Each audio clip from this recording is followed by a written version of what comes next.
नमस्कार, मैं नियाज खान और आप देख रहे हैं न्यूज एक्सप्रेस। राजस्थान लोकसभा चुनाव दिलचस्प होता जा रहा है। दोनों मुख्य पार्टियां कांग्रेस और बीजेपी को दल बदलुओं का सहारा है।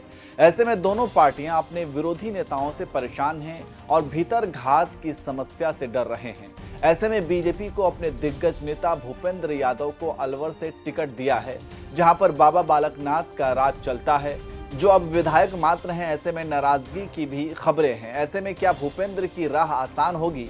देखिए ये रिपोर्ट।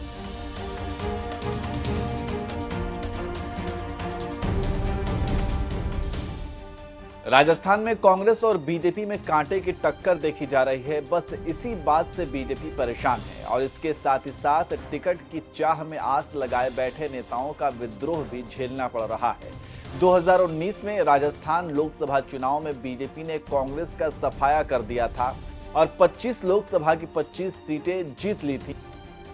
लेकिन 2024 लोकसभा चुनाव से पहले बीजेपी ने इंटरनल सर्वे कराया, जिसमें पता चला कि कई वर्तमान माननीय लोकसभा सदस्य हार रहे हैं और एक दो हारते तो बात ठीक थी, लेकिन 10 से ऊपर लोकसभा सदस्य हार रहे हैं।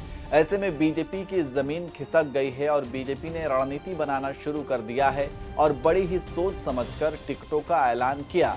लेकिन अब भी हालात जस के तस बने हुए हैं और कहा जा रहा है कि विद्रोही और निर्दलीय बीजेपी की लंका में आग लगा रहे हैं।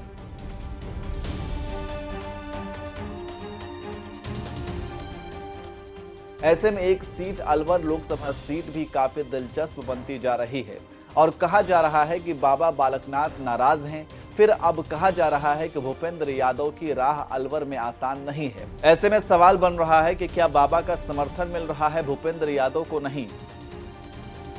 मीडिया में बीजेपी के अंदर दो चाणक्यों की चर्चा होती है। एक हैं अमित शाह तो दूसरे हैं भूपेंद्र यादव। भूपेंद्र यादव को संगठन की समझ है, लेकिन फील्ड में जनता के साथ कभी आमना सामना नहीं हुआ। यादव कई राज्यों में प्रभारी रहते अच्छा काम किया है और विधानसभा चुनाव में पार्टी को जीत दिलाई है। लेकिन अब अलवर लोकसभा से बीजेपी ने भूपेंद्र यादव को उम्मीदवार बनाया है, लेकिन यहां से जीतना उतना आसान नहीं है।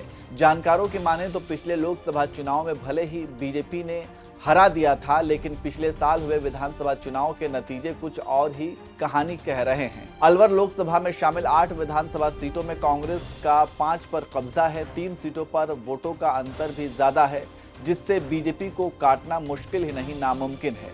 इसके साथ ही साथ राजगढ़ लक्ष्मणगढ़ विधानसभा ऐसी अकेली सीट है जहां से बीजेपी को कम वोट मिले, मतलब कांग्रेस को जनता विजयी बनाती आ रही है और ये क्रम करीब 15 साल से जारी है। मतलब आप समझ सकते हैं कि मोदी लहर में भी बीजेपी हारी है। ऐसे में अब बाबा बालकनाथ तिजारा से विधायक हैं, लेकिन बीजेपी आला कमान से नाराज हैं और नाराजगी का कारण महत्वाकांक्षा है। पहले कहा जा रहा था कि सीएम बनेंगे, लेकिन वो भी नहीं बने। फिर कहा गया कि मंत्री बनेंगे, मंत्री भी नहीं बने और ऊपर से डिमोशन करके लोकसभा से हटाकर विधानसभा का टिकट दे दिया गया और अब उनकी लोकसभा सीट पर बीजेपी ने अपने दिग्गज रणनीतिकार को मैदान में उतारा है।